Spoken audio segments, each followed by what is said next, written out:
Hai, hello semua, selamat malam, salam sejahtera. Apa kabar Anda semua? Tuan-tuan dan puan-puan, Bahang PRU15 semakin terasa dan banyak berita yang kita dengar.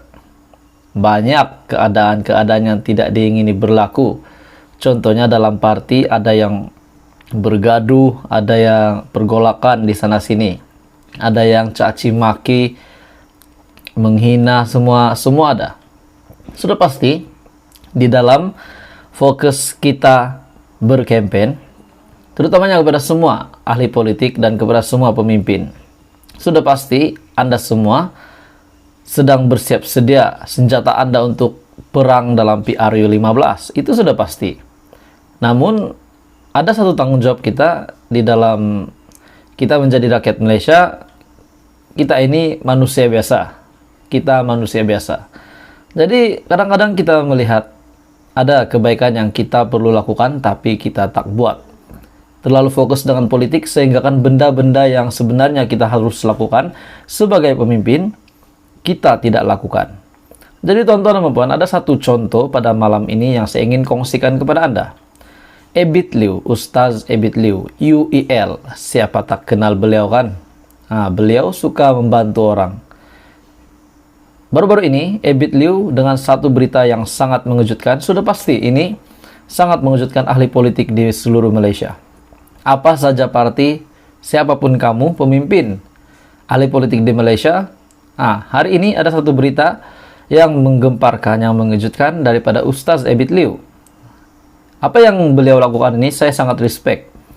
Daripada suaramerdeka.my.com.my. Lihat Amy menangis, ramai mata masuk habuk. Ketika orang politik sibuk berkampanye, Ustaz Ebit Liu terus membantu masyarakat. Apa yang beliau lakukan? Anda kena menonton video ini sampai habis. Tanpa platform parti, beliau mudah bergerak membantu masyarakat berbanding mereka yang terbelenggu dengan fahaman politik. Kita tahu Ustaz Ebit ini tidak berpolitik. Beliau tidak menyertai mana-mana parti. Ini kisah yang dikongsi Ebit yang menyebabkan netizen tersentuh perasaan. Terjumpa adik Amy kerja menghantar makanan dengan berjalan kaki ataupun panda walker. Juga pembantu sambilan sebuah restoran. Amy yang baru berusia 23 tahun, seorang anak yatim dan mempunyai seorang anak. Suami pun dah berpisah dan beliau ini pada ketika ini menetap di area Kerinci Lembah Pantai. Beliau ini bekerja walaupun tidak mempunyai motor tetapi bekerja di bawah Food Panda ataupun sebagai panda walker. Sudah pasti ini sangat menyayat hati kita. Kita melihat Amy bekerja walaupun tidak mempunyai kendaraan. Dan apa yang Ebit Liu lakukan pasti mengejutkan Anda. Terharu tengok adik muda ini cari rezeki berjalan kaki sana sini. Ujian adik, sabarlah. Di usia muda dengan ujian begini, insya Allah di sebalik ujian dan kesusahan kerana Allah sayang kita. Katanya dah lama ingin jumpa Ustaz Ebit. Hari-hari tengok Ustaz suka tolong orang. Tiba-tiba dijumpakan di sini. Beri saya hadiah begini. Apa hadiah yang Amy dapat daripada Ustaz? Saya memang tengah kumpul duit nak cari rezeki beli motor. Semoga Allah jaga adik jadi wanita yang solehah dan anak menjadi anak yang baik dan hebat. Rupanya Ustaz Ebit telah memberi hadiah yang sangat istimewa kepada adik Amy ini, yaitu sebuah motor Y15. Terima kasih kepada semua sahabat yang bersama kami selama ini. Pertumbuhan kasih umat Malaysia. Jadi tuan-tuan dan puan-puan, ini kita dapat melihat apa yang dilakukan Ustaz Ebit pada ketika ini sangat menyentuh perasaan kita semua. Jadi kepada semua pemimpin di luar sana, ahli politik di luar sana, ini adalah satu contoh yang terbaik. Di samping kita berkampanye, berpolitik, jangan lupa tanggung jawab sebenar kita untuk membantu masyarakat.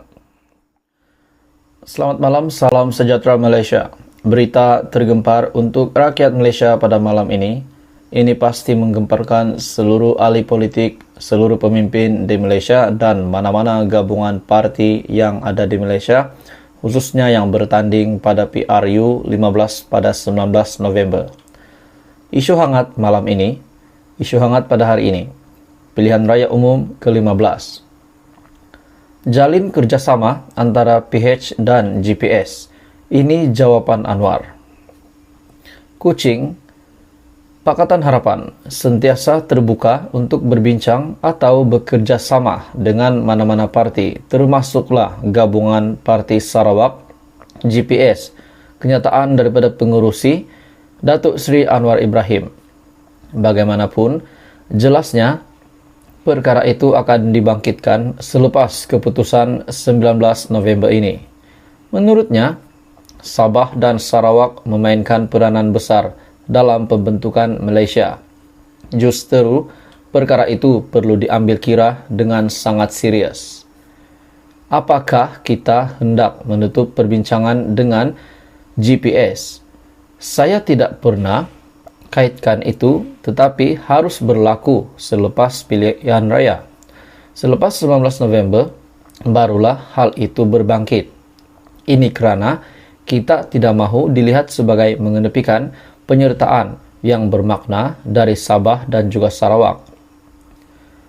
Anwar yang juga Presiden PKR berkata, tumpuan Pakatan Harapan kini terarah kepada kerja keras untuk memastikan kemenangan calon dari 3 komponen PH, yaitu DAP, PKR dan Amanah.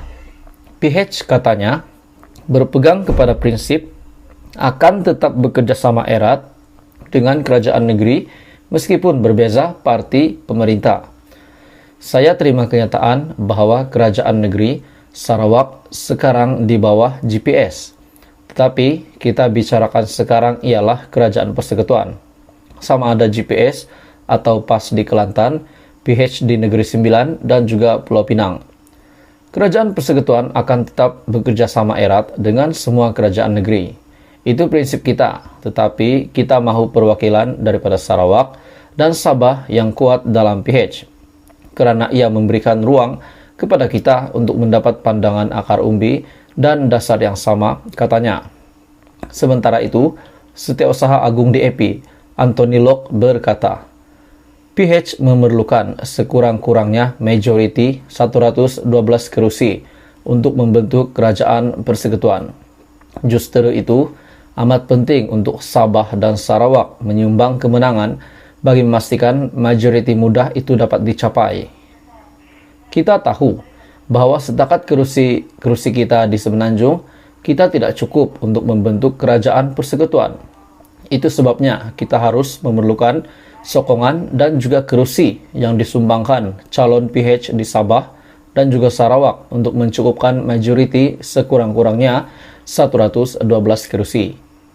Sebab itu kita datang merayu pengundi di Sarawak, terutama di kawasan yang pernah kita menangi, supaya terus memberikan sokongan kepada PH, kepada DAP, kepada PKR dan juga Amanah, supaya kita dapat membentuk satu kerajaan yang kukuh di peringkat persekutuan pada 19 November nanti.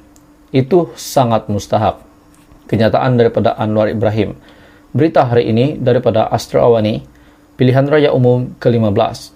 Jalin kerjasama antara PH dan GPS. Ini jawapan daripada Anwar.